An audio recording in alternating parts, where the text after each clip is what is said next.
La Ligue nationale de hockey débute sa nouvelle saison ce soir. Quels sont les enjeux? Bienvenue à Focus. Mon nom est Ray Lalonde, analyste et consultant, conférencier en sport et en business. Également chroniqueur à Cogeco sur l'ensemble du Québec et à RDS. Et voici Focus, mon podcast quotidien qui offre une perspective analytique sur le sport et la business. Et c'est parti. La Ligue nationale de hockey entreprend ce soir sa 101e saison. À Washington, où les Bruins et les Capitals vont s'affronter, les Capitals vont dévoiler leur bannière de champion de la Coupe Stanley. C'est un grand moment pour les amateurs de hockey de Washington qui attendent depuis des décennies. On débute aussi ce soir à Toronto, à Vancouver et à San Jose. La progression est fulgurante pour la Ligue. La popularité augmente à chaque année, puis on est obligé de reconnaître le bon travail de Gary Bettman et de ses partenaires. Mais il y a des enjeux importants en ce début d'année, puis je veux en parler. Rapidement, Seattle, on va voter cette semaine, on va voter devant les gouverneurs en décembre en Floride et on va allouer la prochaine franchise à Seattle. La convention collective, elle se termine le 15 septembre 2022, mais à la fin de la saison 2018-2019, au mois de septembre prochain, la Ligue d'abord et ensuite l'association des joueurs par la suite aura une option, une clause, de pouvoir sortir de ce contrat-là 2 ans avant la fin. Dans le dossier du contrat, la convention collective, il y a 2 points qui chatouillent les joueurs.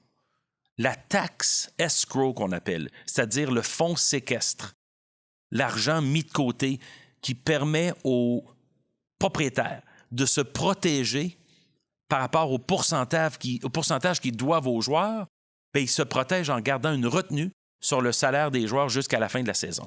Les joueurs ne sont pas contents de cet escrow-là parce que c'est toujours beaucoup plus que ce qu'ils voudraient, c'est-à-dire 8, 10, 12 %. On espère cette année le garder à 8 %.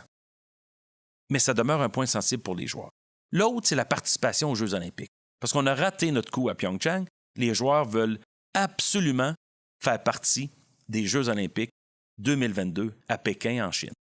Pourquoi? Parce que les Jeux olympiques, c'est les meilleurs joueurs de hockey au monde, un contre l'autre, pays contre pays, pour une médaille d'or olympique. Puis ça, c'est dur à répliquer. La Coupe Stanley est évidemment plus prestigieuse, mais une médaille d'or olympique dans ta vie, c'est quelque chose d'absolument unique. Un autre point qui est important à surveiller cette année, ce sera les cotes d'écoute à NBC Sports. NBC a fait un travail remarquable depuis son association avec la Ligue nationale de hockey de promouvoir la Ligue et le produit au niveau mainstream, c'est-à-dire au niveau vraiment régulier, récurrent, chez les consommateurs de toutes sortes aux États-Unis. Et cette année, dans le premier 7 jours de la saison, les Golden Knights de Vegas vont être à l'affiche 2 fois à NBC Sports. Ça démontre l'importance des Golden Knights, ça démontre l'importance que NBC accorde au hockey de la Ligue nationale de hockey. Les blessures à la tête. Ça, c'est un dossier qui revient sans cesse. Les joueurs ne cessent de s'améliorer en termes de physique, de vitesse, la technique, la technologie est meilleure. Le jeu va plus vite, les coups sont forcément plus violents. On a mieux géré depuis quelques années les blessures à la tête, mais ça demeure un dossier très, très, très sensible. La croissance du cap salarial, à mon avis, c'est le dernier point économique qui est très sensible. Pourquoi? Parce que plus le cap salarial monte, plus les équipes riches peuvent dépenser pour acquérir les meilleurs joueurs. Et plus les équipes pauvres doivent suivre parce que le plancher suit le plafond. Et même si le plafond cette année sera de 79,5 millions, bien, le plancher salarial, il va être de 58,8. Ça veut dire qu'au minimum, tu dois dépenser 58,8 millions de dollars US comme cap salarial, comme masse. Alors, à ce moment-là, ça force les équipes plus faibles en revenus à dépenser peut-être de l'argent qu'ils n'ont pas. C'est une longue saison qui débute aujourd'hui. Ça va se terminer le 6 avril prochain. Puis, je pense à toutes sortes de choses à surveiller dans la saison. L'arrivée d'Erik Karlsson à San Jose. Est-ce que San Jose peut finalement, après avoir atteint la finale de la Coupe Stanley il y a 2 ans, remporter la Coupe? L'équipement de gardien de but sera réduit cette année, surtout le plastron. Pourquoi? Parce qu'on veut marquer plus de buts. Est-ce que ça va protéger moins les gardiens de but, les mettre en danger? On va le voir après quelques semaines parce qu'on va en entendre parler, c'est sûr. La saison 2 des Golden Knights de Vegas, est-ce qu'ils sont capables de répéter l'exploit? Et surtout, donner confiance à un groupe d'investisseurs à Seattle qui se dit qu'ils sont capables d'entrer dans la Ligue dès 2020 et être compétitifs. Est-ce que cette année sera l'année des Maple Leafs de Toronto?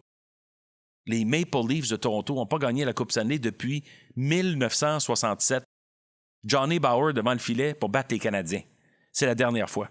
Il n'y a aucun jeune adulte, aucun adulte de 50 ans ou moins qui a vu les Maple Leafs gagner la Coupe Stanley. Imaginez l'attente.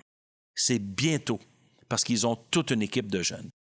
L'impact de Tavares avec Toronto, l'impact de Pacioretty avec Vegas, ça va être 2 autres joueurs à souligner cette année.